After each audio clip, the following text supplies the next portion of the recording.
कविता राणे 5चा पंचनामामध्ये आपल्या सर्वांचं स्वागत। देशाचे गृहमंत्री आणि भाजपचे वरिष्ठ नेते अमित शहा काल मुंबईमध्ये आले होते। निमित्त होतं भाजपच्या नव्या मुख्यालयाच्या भूमिपूजनाचं। या भूमिपूजन कार्यक्रमामध्ये भाषण करताना अमित शहा यांनी एक वक्तव्य केलं।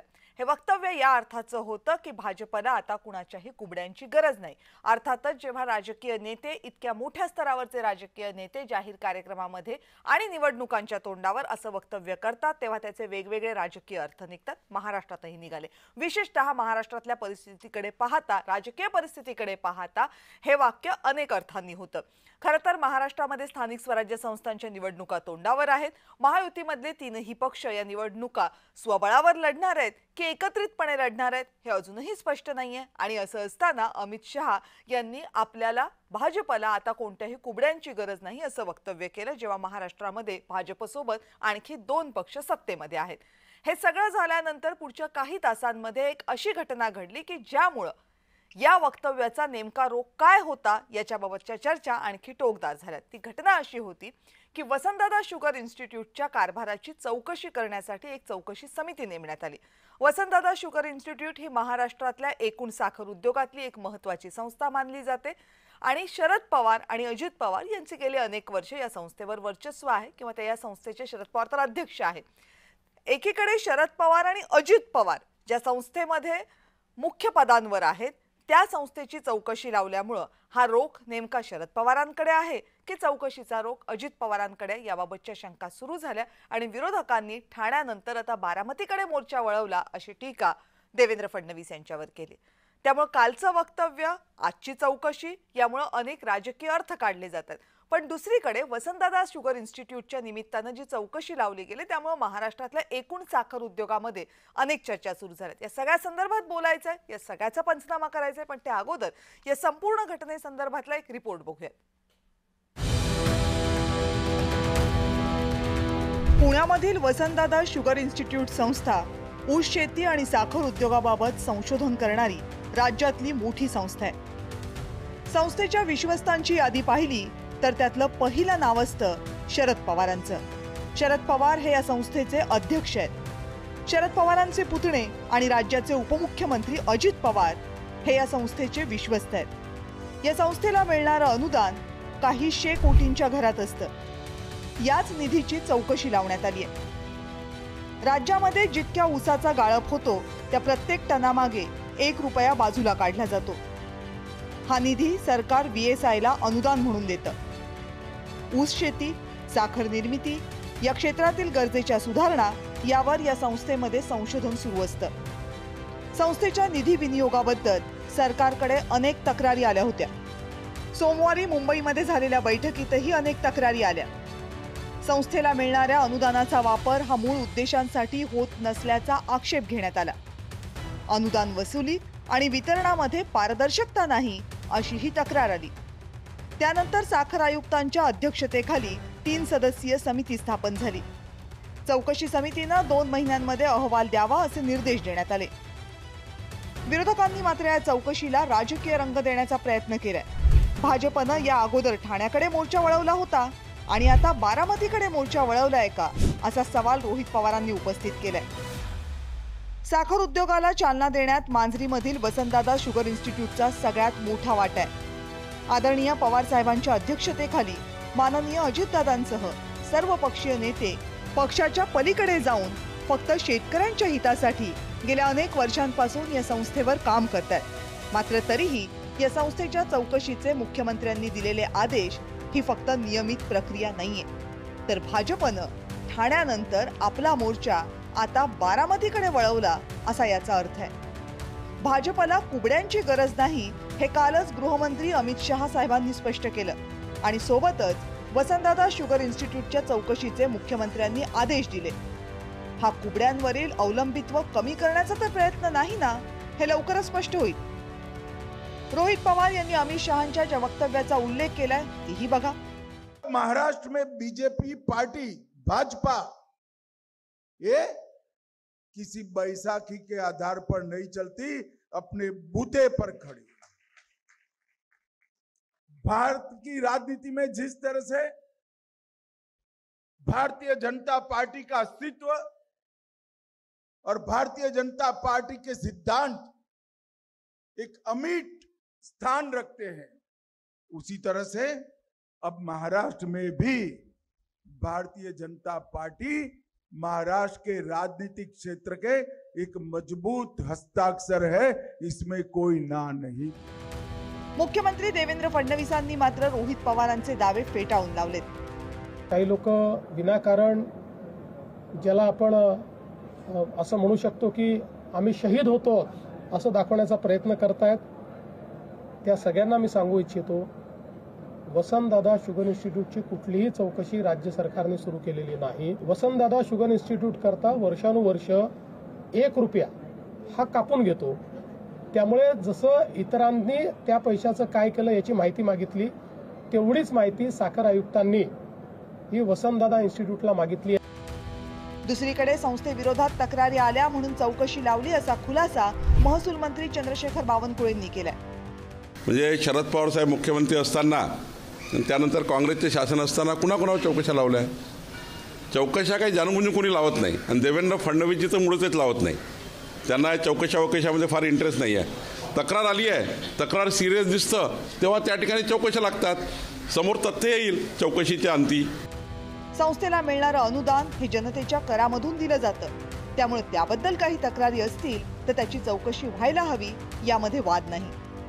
पण आगामी महानगरपालिका निवडणुकांच्या पार्श्वभूमीवर राजकीय दृष्ट्या सुद्धा या चौकशीवर लक्ष ठेवणं तितकंच महत्त्वाचं असेल। ब्युरो रिपोर्ट, जय महाराष्ट्र। आणि या संदर्भात बोलण्यासाठी आता माझ्या सोबत आहेत ज्येष्ठ पत्रकार ज्ञानेश्वर बिजले। ज्ञानेश्वरजी नमस्कार, स्वागत आहे आपलं। आपला आवाज येत नाही माझ्यापर्यंत, आपण पुन्हा बोलू शकाल का? हा, नमस्कार। नमस्कार, आता आला, आता येतोय तुमचा। आणि राष्ट्रवादी काँग्रेस शरदचंद्र पवार पक्षातील पुण्यातले नेते प्रशांत जगताप आपल्या सोबत आहेत। प्रशांतजी, पुन्हा एकदा स्वागत आहे आपल्या चर्चेमध्ये। नमस्कार। ज्ञानेश्वरजी, पहिला प्रश्न मी तुम्हाला विचारते, एकूण जे सगळं सुरू आहे सध्या विजयाच्या वसंतदादा शुगर इन्स्टिट्यूटच्या बाबतीमध्ये, काय तुमचं म्हणणं आहे या सगळ्याबाबत? खरंच अशा प्रकारची चौकशी व्हायला पाहिजे? काही चौकशी झाली तर काय, म्हणजे जर काय खर्च केला याच्याबद्दलची माहिती मागितली तर काय अडचण आहे? शेतकऱ्यांकडून जो निधी ऊस उत्पादकांकडून येतो पर टना मागे रुपया, ते सुमारे 7 ते 8 कोटी रुपये दरवर्षी व्हीएसआयला मिळतात।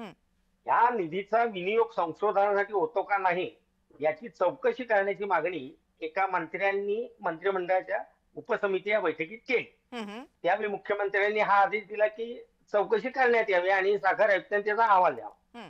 ही बैठक 30 सप्टेंबर रोजी झाली होती आणि 30 सप्टेंबर रोजी बैठक झाल्यानंतर आता काल त्याचे मिनिट्स आलेले आहेत, त्यानुसार ती चौकशी करावी असं त्या मिनिट्स मध्ये नोंदवलेलं आहे। त्यानुसार आता चौकशी केली नाही, पण यातनं फार काही निष्पन्न होईल असं वाटत नाही। मात्र काँग्रेस आणि राष्ट्रवादी यांच्या वर्चस्वाखालीच मुख्यत्वे राष्ट्रवादी काँग्रेसचे नेते शरद पवार यांच्या नेतृत्वाखाली व्हीएसआय काम करत असल्यामुळं आणि आगामी स्थानिक स्वराज्य संस्था निवडणुका लक्षात घेता या बातमीची मोठी चर्चा होणार आहे आणि निवडणुकीच्या पार्श्वभूमीवर ह्या आता चौकशीला महत्व प्राप्त होईल एवढंच वाटतं। चौकशीतनं फार काही साध्य होईल असं मला वाटत नाही। एकूण या इन्स्टिट्यूट बद्दल तुमचं काय म्हणणं आहे? म्हणजे गेली अनेक वर्ष ही संस्था काम करते, अनुदानाचं ठीक आहे, पण या संस्थेचा खरंच साखर उद्योगामध्ये, महाराष्ट्राच्या एकूण साखर उद्योगामध्ये काय वाटा आहे? तुम्ही पाहिलं तर 19 नोव्हेंबर 1975 साली ही संस्था स्थापन झाली, म्हणजे 1-2 आठवड्यानंतर याला 50 वर्ष आता पूर्ण होतील। ओके, हे जर आपण धरलं तर साखर उद्योगामध्ये या संस्थेने भरीव असं काम केलेलं आहे। त्यामध्ये विशेषतः 3-4 ऊसाच्या जाती त्यांनी तयार केल्या, शेतकऱ्यांना ते तांत्रिक मदत करतात, अनेक शेतकऱ्यांचं प्रशिक्षण करतात, विविध साखर कारखान्यांना तांत्रिक सहाय्य करतात। हा त्यांच्या बाजूने जमेची बाजू आहे। त्यांनी आता नुकतंच नितीन गडकरी यांनी त्यांना विदर्भात जागा दिली आहे, त्यामुळे विदर्भात सुद्धा ऊसाबाबत संशोधन करण्यासाठी त्यांचं काम चालू आहे। यामुळे मराठवाडा, पश्चिम महाराष्ट्र आणि विदर्भ या 3 ठिकाणी सरकारने त्यांना जागा दिली आहे आणि तिथं ते संशोधन करतात। त्यामुळे संशोधनाच्या कामात व्हीएसआय बद्दल काही म्हणजे ते चांगलं करतात असं सर्वसाधारण साखर कारखानदारीचं सूर दिसतो। त्यामुळं त्यातलं फारसं काही निघेल असं आता वाटत नाही। 3-4 ऊसाच्या जाती त्यांनी म्हणजे महाराष्ट्राला दिल्यामुळं ऊस उत्पादकांचाही फायदा झालेला आहे. त्यामुळे संशोधन कामात ह्या संस्थेचं काम चांगलं आहे असं एकंदरीत चित्र दिसतं. ठीक आहे. प्रशांत जगतापजी, जर साधी चौकशीच होणार असेल, जे अनुदान आलेलं आहे त्या अनुदानाचा खर्च कुठे झाला एवढीच जर माहिती विचारली जाणार असेल तर त्याच्यामध्ये एवढे राजकीय अर्थ काढण्याची खरंच काही गरज आहे का?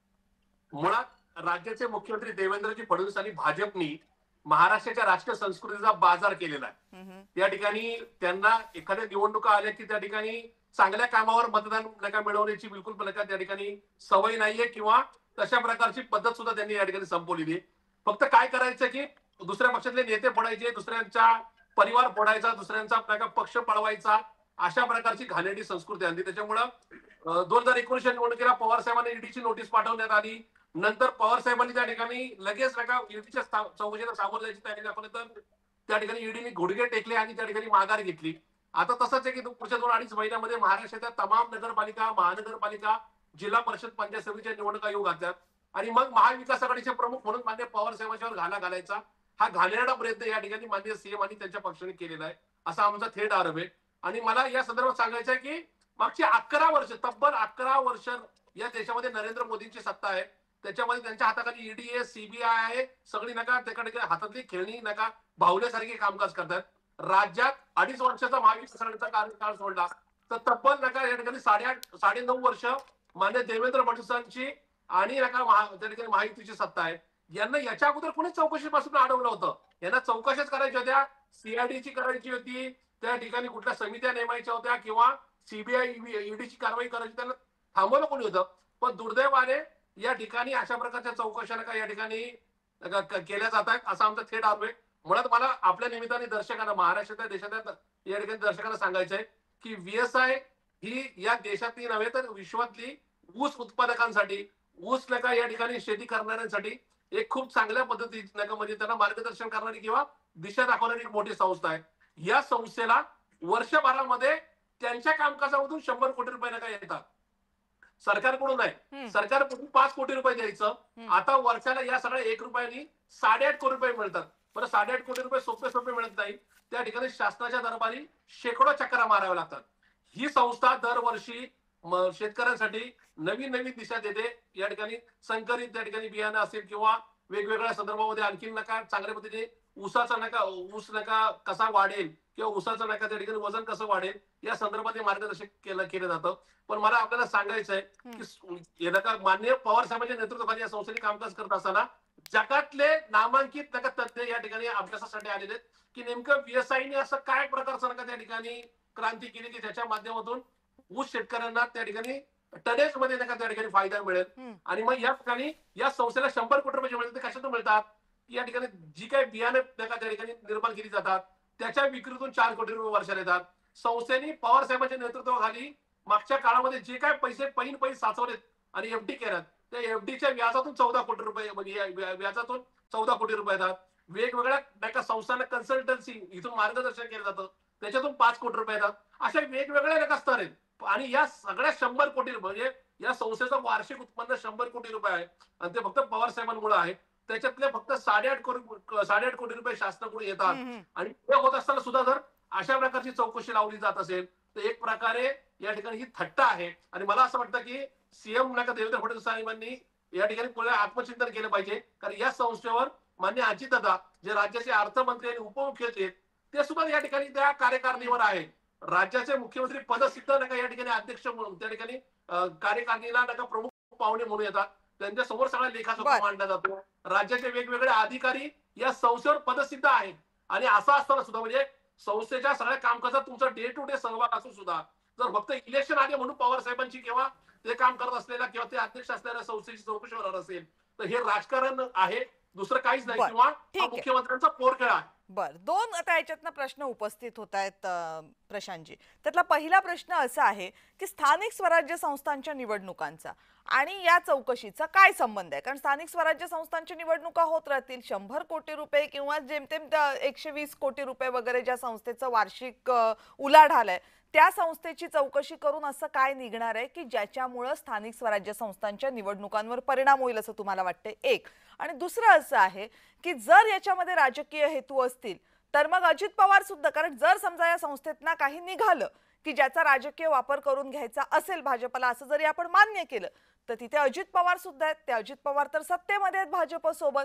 मग अशी रिस्क भाजप कशाला घेईल? याच्यामध्ये काय राजकारण आहे? मुळात हे समजून घेण्याची गरज आहे की आजही, कालही, आजही आणि उद्या सुद्धा राज्यातल्या महाविकास आघाडीचे प्रमुख म्हणून मान्य पवार साहेबांकडे पाहिलं जातं. आजही म्हणजे माझ्यासारख्या कार्यकर्त्यांनी विधानसभा लढवण्यात पवार साहेबांच्या प्रतिमेवर किंवा त्यांच्याच नावावर या ठिकाणी मतदान मिळतं. त्यामुळे हे काय नपून राहिले नाही. उद्याच्या काळामध्ये आम्ही महाविकास आघाडी म्हणून लढतोय. मान्य पवार साहेबांना टार्गेट केलं की महाविकास आघाडीमध्ये गडबड होईल किंवा या ठिकाणी राष्ट्रवादी काँग्रेस पार्टी पवार साहेबांच्या पक्षाकडे जाणारी मतं या ठिकाणी कमी करण्यात आपल्याला यश मिळेल, असा यांचा होरा आहे. पण त्या होरा काही या ठिकाणी महाराष्ट्रातील लोक आता स्वीकारणार नाहीत. हा पहिला भाग. मान्य सन्मान्य अजितदादा या संस्थेबरोबर मान्य पवार साहेबांच्या नेतृत्वाखाली मागच्या 25-30 वर्ष म्हणजे जेव्हापासून ते आमदार आहेत किंवा राज्याचे मंत्री आहेत तेव्हापासून ह्या संस्थेशी ते संलग्न आहेत. असं असताना बरं या ठिकाणी मान्य मुख्यमंत्र्यांच्याच 50-50 कोटी रुपयाच्या जाहिराती त्यांच्याच नका जे काही बीजेपी आणि आरएसएसच्या संलग्न असणाऱ्या संस्थांच्या मार्फत छापल्या जातात, एजन्सीच्या मार्फत छापल्या जातात. चौकशी करायची असेल तर त्याची पण चौकशी करावी, ही पण आमची विनंती राहील. पण या ठिकाणी ज्या संस्थेला शासन 8.5 कोटी रुपये देत आहे ते पण 100 चक्रा मारल्यानंतर देत आहे, ज्या संस्थेचा एकूणच कारभार हा राज्यातल्या देशातल्या आणि विदेशातल्या एकूणच सगळ्या संस्थांनी किंवा त्या ठिकाणी सत्ताधाऱ्यांनी नावाज दिलाय, त्या संस्थेला फक्त येणाऱ्या आगामी निवडणुका डोळ्यासमोर ठेवून जे टार्गेट केलं जात आहे त्याबद्दलच आम्हाला या ठिकाणी या संदर्भात आश्चर्य आहे. आणि सगळ्यात विषय टायमिंगचा आहे. माझं म्हणणं आहे 11 वर्ष 11.5 वर्ष झाले या देशाचे पंतप्रधान नरेंद्रजी मोदी आहेत. या राज्यामध्ये सीएम म्हणून या ठिकाणी तब्बल 6 वर्ष देवेंद्र फडणवीस आहेत. तुम्हाला चौकशी करायला याच्याबद्दल कुणी अडवलं होतं का? फक्त निवडणुका डोळ्यासमोर ठेवूनच चौकशा करायच्या आणि या ठिकाणी राजकारणाचा पोरखेळ करायचा, याचं आत्मचिंतन त्यांनी नक्की करावं. नाही तर महाराष्ट्राच्या जनतेने आत्मचिंतन केलंय आणि महाराष्ट्रातली जनता याचं पोस्टमॉर्टम नक्की करेल. पण यातनं अजित पवारांना कसं काय बाजूला काढायचं? नाही, मान्य अजितदादांचा पक्ष सुद्धा महायुतीत लढणार नाही. स्थानिक स्वराज्य संस्थांच्या निवडणुकीमध्ये नगरपालिका, महानगरपालिका, पंचायत समिती आणि जिल्हा परिषदेच्या निवडणुकीमध्ये माझ्या माहितीनुसार सन्मान्य अजितदादांचा पक्ष राष्ट्रवादी काँग्रेस पार्टी हा महायुतीमध्ये लढणार असून स्वतंत्र लढणार आहे. त्याच्यामुळे कदाचित त्यांना सुद्धा चिमटा काढण्याचा हा प्रयत्न असं मला या ठिकाणी वाटतं. ओके, ठीक आहे. ज्ञानेश्वरजी, आता प्रश्न असा आहे की ज्या संस्थेचं बजेट मुळात 100-125 कोटी आहे, ती संस्था काय इतकी मोठी नाहीये की ज्या संस्थेत की त्याचा आधार घ्यावा आणि शरद पवारांवर राजकीय वार करावा. या संस्थेची जी प्रतिमा आहे ती शरद पवारांसाठी आणि एकूण पवार कुटुंबियांसाठी महत्वाची आहे. त्यातल्या आर्थिक गोष्टींसाठी ही चौकशी आहे की त्याच्याशी जोडली गेलेली पवारांची, विशेषतः शरद पवारांची जी प्रतिमा आहे त्याला धक्का लागणार आहे या चौकशीनं? दोन मुद्दे नीट लक्षात घेतले पाहिजे त्यात की साखर कारखान्याचा गळीत हंगाम कधी सुरू करावा यासाठी दरवर्षीची बैठक होती, तशी 30 सप्टेंबरला बैठक उपसमितीची झाली. त्यामध्ये भाजपच्या एका मंत्र्यांनी हे 1 रुपया आपण यांना देतोय, मग कशाला खर्च करतात ते चौकशी करा असं मागणी केली. त्यावेळी अजित पवार हेही त्या मिटिंगला उपस्थित होते. त्यावेळी मुख्यमंत्र्यांनी चौकशी करून साखर आयुक्तांनी अहवाल द्यावा. म्हणजे जे 8-9 कोटी जे मिळतात त्यांना तेवढ्या पुरतीच ही चौकशी मर्यादित आहे. नंबर 2 यातलं की कॅग तर्फे दर 3 वर्षांनी ह्या संशोधनासाठी वापर होतो का नाही याचा ऑडिट केलं जातं. आत्ताच ऑडिट संपलेलं आहे असं मला VSI ला कॉन्टॅक्ट केला असता ते सांगितलं की ऑडिट आत्ताच संपलंय. म्हणजे आला असतं तर ऑडिट मध्ये ते आलं असतं. 2009 पासून हा निधी दिला जातो, त्यामुळे तेव्हापासून ह्याचा खर्च केलाय का नाही त्याची चौकशी करावी, VSI ला विचारावं आणि त्याचा अहवाल द्यावा असं त्यांनी साखर आयुक्ताला सांगितलेलं आहे. यामुळे यातनं फार काही निघणार नाही. फक्त बातम्या किंवा जे परसेप्शन लोकांमध्ये येणार आहे ते असं की शरद पवारांच्या VSI ची चौकशी चालू झाली आहे आणि 2 महिने अहवाल म्हणजे तोपर्यंत जिल्हा परिषद निवडणुका संपून जातील. यामुळे महाराष्ट्रात आता ह्या निवडणुकीपूर्वी 2 महिन्यात हा अहवाल आहे, चौकशी आहे, चौकशीनंतर काही निष्पन्न होणार नाही, लोक विसरून जातील. आणि ही मागणी सुद्धा त्या उपसमितीमध्ये भाजपच्या एका दिग्गज साखर सम्राट असलेल्या मंत्र्यांनी केली होती. त्या बैठकीला अजित पवारांसह अनेक जण उपस्थित होते. अशा वेळी मुख्यमंत्र्यांनी सांगून टाकलं की चौकशी करून अहवाल द्यायला सांगा साखर आयुक्तांना. म्हणजे असे 2 वाक्यात तो निर्णय झाला. काल 27 ऑक्टोबरला त्याचे इतिवृत्त आलं. ते मिनिट्स आल्यानंतर आता साखर आयुक्त नेमतील, पण तो काळ नोव्हेंबर-डिसेंबरचा असणार आहे. तोपर्यंतच्या काळात VSI ची चौकशी लावली. शरद पवारांच्या मागे चौकशी लावली असा जो प्रचाराचा भाग निर्माण होणार आहे त्याचा हा ग्रामीण भागातल्या मतदानावर कितपत परिणाम होतो. कारण साखर कारखाने म्हणले तर मराठवाडा आणि पश्चिम महाराष्ट्र या दोन मध्ये मोठ्या प्रमाणावर आहेत. त्या दृष्टीनं ह्या बातमीचं महत्व आहे. या चौकशीतनं फार काही निष्पन्न होणार नाहीये. फक्त ह्या बातम्यांमुळे जे परसेप्शन आहे की साखर सम्राट आहेत, साखर सम्राट सगळे राष्ट्रवादी आणि काँग्रेसकडे आहेत, त्यामुळे त्यांनी ते पैसे खातात, काटामारी करतात वगैरे वगैरे, अशा पद्धतीचा जो चर्चा आहे त्या चर्चेला यामुळे मोठ्या प्रमाणात बळ मिळणार आहे आणि ग्रामीण भागात तो प्रचाराचा मुद्दा होणार आहे. त्या दृष्टीने या चौकशीकडे बघितलं पाहिजे असं मला वाटतं. म्हणजे परसेप्शन आणि नॅरेटिव्हचा खेळ जास्त आहे मोर दॅन चौकशीतनं काय निष्पन्न होईल याचं, असं तुमचं म्हणणं आहे. प्रशांत जगतापजी, शेवटचा प्रश्न तुमच्यासाठी. काही दिवसांपूर्वी मराठवाड्यामध्ये आलेला पूर होता, त्या पुरामध्ये शेतकऱ्यांना मदत करण्यासाठी राज्य सरकारनं, विशेषतः देवेंद्र फडणवीसांनी असं म्हटलं होतं की टनामागे 5 रुपये घेतले जातील शेतकऱ्यांकडनं, आणि मग त्याला शरद पवारांनी जाहीर विरोध केला होता. आणि त्यानंतर वसंतदादा शुगर इन्स्टिट्यूट जी टनामागे 1 रुपया घेऊन चालवली जाते त्याच्यावर चौकशी लावली जाणं, खरंच याच्यामध्ये संबंध आहे की दोन गोष्टींचा काही संबंध नाहीये? मुळात पवार साहेबांनी अशा प्रकारचा कुठलाच विरोध केला नाही, ही पहिली बाब. दुसरा बाब, जर सगळ्या राज्यातल्या साखर कारखान्यांच्याकडून टनामागे 1 रुपया मिळाल्यानंतर फक्त 8.5 कोटी रुपये हे जर व्हीएसआयला मिळणार असतील तर तिथं गुणिले 5 रुपये जर केलं तर ही रक्कम फक्त 40 किंवा 42.5 कोटी रुपये वर्षाची होईल. त्याच्यामुळं सत्ताधारी जे काय महायुतीवाले म्हणतात त्याच्यामध्ये म्हणजे ते साफ खोटं. त्याचं कारण आहे की जिथं एकूणच शेतकऱ्याचं आभाळच फाटलंय, ज्या शेतकऱ्याला मदत करायला तब्बल 1 लाख कोटी रुपये लागणार आहेत आणि सरकारने खोटी नका त्या ठिकाणी नका जी काय योजना राबवली किंवा खोटं पॅकेज 31,700 कोटीचं नका त्या ठिकाणी जाहीर केलंय, त्याच्यात जर फक्त 40 कोटी रुपये जर जनरेट होणार असतील आणि त्याला पवार साहेब जर विरोध करत असतील तर ही गोबेल स्थिती आहे, हा खोटा प्रचार आहे. पवार साहेबांनी या संदर्भात कुठलाही विरोध केलेला नाही, हा पहिला भाग. आणि राज्य सरकारमध्ये धमक जर असेल तर राज्य सरकारने कशावर पण सेस लावावा. त्या ठिकाणी दारूच्या दुकानावर लावावं, त्यांनी नका त्या ठिकाणी उसावर लावावा, त्यांनी त्या ठिकाणी कशावर जुगारावर लावा, पण शेतकऱ्यांना मदत करायची भूमिका ठेवावी. पण अशा संदर्भामध्ये त्या ठिकाणी कुठेतरी आपण नका शेतकऱ्यांना मदत करण्यामध्ये कमी पडत असताना पवार साहेबांच्या नाव माती काहीतरी चुकीचा आरोप करणं, हे असला पोरखेळ देवेंद्र फडणवीस या ठिकाणी थांबवावा. ते राज्याचे तिसऱ्यांदा मुख्यमंत्री झालेत, या ठिकाणी 250 आमदारांना घेऊन त्या ठिकाणी दमदार सरकार म्हणून चालवत आहेत. त्यांनी अशा प्रकारे नका पळवाटा काढून किंवा दुसऱ्या नेत्यांवर पक्षावर आरोप करून स्वतःची नका या ठिकाणी जबाबदारी झटकू नये अशी आमची त्यांना विनंती आहे. ओके प्रशांतजी, धन्यवाद. कारण साखर उद्योगामध्ये, महाराष्ट्राच्या साखर उद्योगामध्ये सहकाराचं किंवा महाराष्ट्राच्या एकूण ग्रामीण भागामध्ये सहकाराचं महत्त्व किती आहे हे प्रत्येक जण जाणतं. त्या सहकारामध्ये सगळ्यात मोठा वाटा आहे तो साखर उद्योगाचा आणि त्यानंतर पतसंस्थांचा किंवा सहकारी बँकांचा सुद्धा. या सगळ्यावर काँग्रेस राष्ट्रवादीचं असलेलं वर्चस्व गेल्या अनेक वर्षांमध्ये कुणाच्याही नजरेतनं सुटलेलं नाहीये. या सगळ्याचा राजकारणाशी असलेला संबंध हाही कुणाच्या नजरेतनं सुटलेला नाहीये. महाराष्ट्रामधल्या राजकीय पटलावर नवी गणितं जेव्हा आकाराला येतात त्यावेळेस या जुन्या गणितांच्या बाबतीमध्ये काय विचार केला जातो याच्या चर्चा कायम असतात. मग केंद्र सरकारमध्ये जेव्हा या संदर्भातलं नवं खातं निघतं तेव्हाही चर्चा होतात आणि अशा प्रकारच्या चौकशा लावल्या जातात तेव्हाही चर्चा होतात. अर्थात या सगळ्याला राजकीय कांगोरे नाहीत असं सत्ताधाऱ्यांनी कितीही सांगितलं तरी ते कांगोरे नजरेआड करता येत नाही. स्थानिक स्वराज्य संस्थांच्या निवडणुकांच्या तोंडावर शरद पवार यांच्या नावाशी जोडली गेलेली ही जी संस्था आहे त्यावर जर चौकशी लावली जात असेल तर जसं ज्ञानेश्वर बिजले सरांनी सांगितलं त्या चौकशीतनं काय सिद्ध होईल हा भाग नंतरचा असेल. पण तोपर्यंत शरद पवार अध्यक्ष असलेल्या संस्थेची चौकशी लावली जाते. या पद्धतीने एक नॅरेटिव्ह सेट केलं जाईल ज्याचा फायदा कदाचित निवडणुकीमध्ये होऊ शकतो किंवा त्याच उद्देशाने हे केलं गेलं असू शकतं. या चर्चा मात्र नक्की आणि या आजच्या चर्चेमध्ये सुद्धा तोच सूर समोर आला. आपण दोघेही जण या चर्चेमध्ये सहभागी झालात, आपल्या दोघांचे मनापासून आभार. आणि यानंतर 5चा पंचनामामध्ये वेळ झाली इथेच थांबण्याची. पाहत रहा जय महाराष्ट्र.